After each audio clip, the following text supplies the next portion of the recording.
Good morning everyone. आज के session में बायोगैस पर एक काफी इंपॉर्टेंट टॉपिक का डिस्कशन होगा, जिसके अंदर हम बायोगैस की कुछ इंपॉर्टेंट प्रॉपर्टीज और साथ ही साथ बायोगैस प्लांट के अलग अलग पार्ट्स और उनके कामों को भी सीखेंगे। देखिए, आप सभी बच्चे जानते हैं कि बायोगैस में मीथेन होता है, CO2 होता है, इसके अलावा थोड़ी बहुत मात्रा में हाइड्रोजन, नाइट्रोजन, H2S जैसे गैसेस भी होते हैं। सो ये एक ऐसा टॉपिक है which students are well aware about. तो आज के सेशन में हम ऐसे पॉइंट्स को सीखने की कोशिश करेंगे जो जनरली हम नहीं पढ़ के जाते हैं, लेकिन पेपर में सवाल जरूर बनता है। आइए शुरुआत करेंगे बायोगैस को पढ़ना। सबसे पहला पॉइंट जो सभी लोग जानते भी हो कि biogas is also known as gobar gas, and I am sure कि आप लोगों को इसके पीछे का रीजन भी पता होगा कि why biogas is also known as gobar gas. Coming to the next point, and that is properties of biogas, जो आज की क्लास का सबसे इंपॉर्टेंट टॉपिक है। सबसे पहला पॉइंट आपको क्या दिख रहा है? Ignition temperature. इग्निशन टेम्परेचर क्या होता है? ये वो लोएस्ट टेम्परेचर होता है जिस टेम्परेचर पर किसी भी चीज को जलाया जा सकता है। It is the lowest temperature. और बायोगैस का इग्निशन टेम्परेचर कितना है? 700 degree Celsius. Coming to the next important property of biogas, और वो है डेंसिटी, यानी कि घनत्व ऑफ बायोगैस, जो कि कितना होता है? 0.94 kgs पर मीटर क्यूब। बिकॉज डेंसिटी क्या होता है? डेंसिटी इज मास बटे वॉल्यूम। मास बटे वॉल्यूम, मास जिसे आप केजी में माप सकते हो और वॉल्यूम को आप किस में मापोगे? मीटर क्यूब में। तो 0.94 kg पर मीटर क्यूब। इसके अलावा जो तीसरी और आखिरी प्रॉपर्टी है, दैट इज कैलोरीफिक वैल्यू।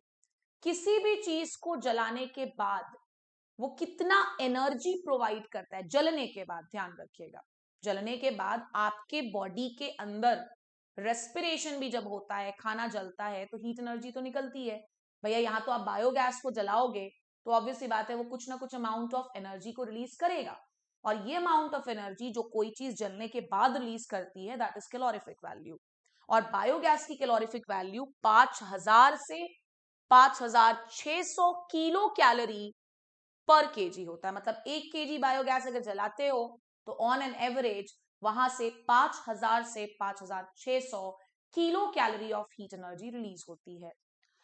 आज के मेन टॉपिक पर आ जाते हैं, जो कि है बायोगैस प्लांट के कंपोनेंट्स और उनसे रिलेटेड इंपॉर्टेंट पॉइंट्स।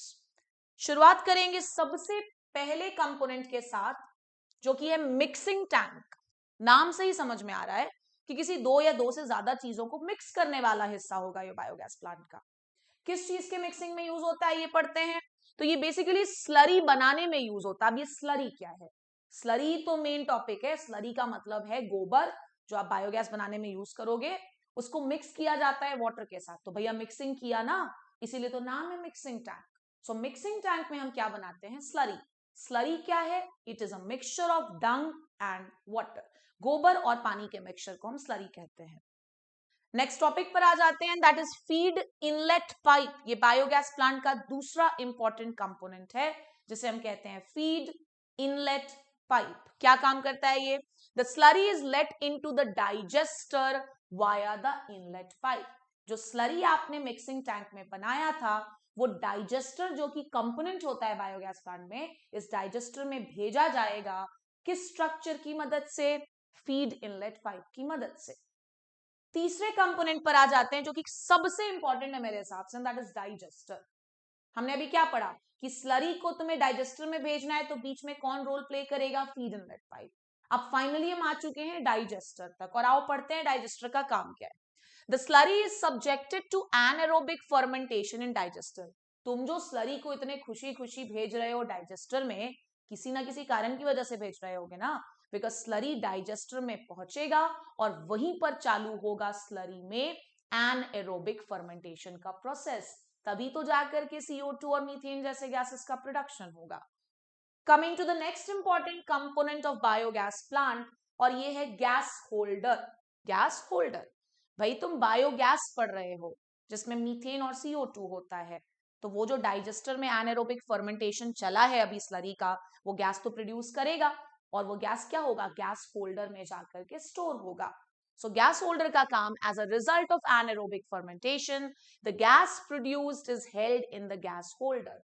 नाम ही अपना काम बता रहा है, तो इसमें ऐसा कुछ नया नहीं है। हाँ, पेपर में, जैसे आरएचओ वगैरह के पेपर्स में, आईबीपीएस एएफओ के पेपर्स में, सीटी के पेपर्स में आपको सवाल ये भी आ जाता है कि गैस होल्डर किस मटेरियल का बना हुआ होना चाहिए, डाइजेस्टर किस मटेरियल का बना हुआ होना चाहिए, जो कि डिटेल क्लासेस में डिस्कस होता ही होता है। नेक्स्ट हम आ जाते हैं स्लरी आउटलेट। जहां से तुमने भेजा था वो इनलेट था, फीड इनलेट पाइप स्लरी को, और अब है स्लरी आउटलेट। नाम ही खुद बता रहा है उसका काम। The digested slurry is taken out from this. जब स्लरी अंदर भेजा जाता है तो उसमें फर्मेंटेशन का प्रोसेस नहीं हुआ रहता है, लेकिन जब ये स्लरी आउटलेट से बाहर निकल जाए रहता है स्लरी, तो वो डाइजेस्टेड स्लरी कहलाता है, बिकॉज उसमें डाइजेशन या एनारोबिक फर्मेंटेशन का प्रोसेस कंप्लीट हो चुका है। तो डाइजेशन वर्ड जो है ना डाइजेस्टर में, वो एनारोबिक फर्मेंटेशन के लिए भी यूज होता है, आप चाहे तो इसे लिख लीजिएगा। और लास्ट पार्ट है गैस आउटलेट पाइप, जो कि खुद ही बता रहा है, अच्छा लास्ट नहीं है और भी है, sorry, gas outlet pipe. Stored gas is release, जो गैस होल्डर में स्टोर हुआ था वो किस स्ट्रक्चर की मदद से रिलीज होगा, गैस आउटलेट पाइप। और ये जो गैस आउटलेट पाइप है, it is present at the top of gas holder, ये गैस होल्डर के ऊपरी हिस्से में प्रेजेंट होता है। Last component of biogas plant and that is partition wall. Partition wall जो होता है ये क्यों प्रेजेंट होता है बायोगैस प्लांट में? To avoid the mixing of fresh and digested slurry. बहुत इंपॉर्टेंट सवाल है, ध्यान रखिएगा। और आपके आरएचओ के सिलेबस में बायोगैस प्लांट एक बेहद इंपॉर्टेंट टॉपिक है। मान के चलिए कि 10 से 15 सवाल बायोगैस प्लांट से पूछे ही जाएंगे। So if you are missing on this topic, you are missing an important topic.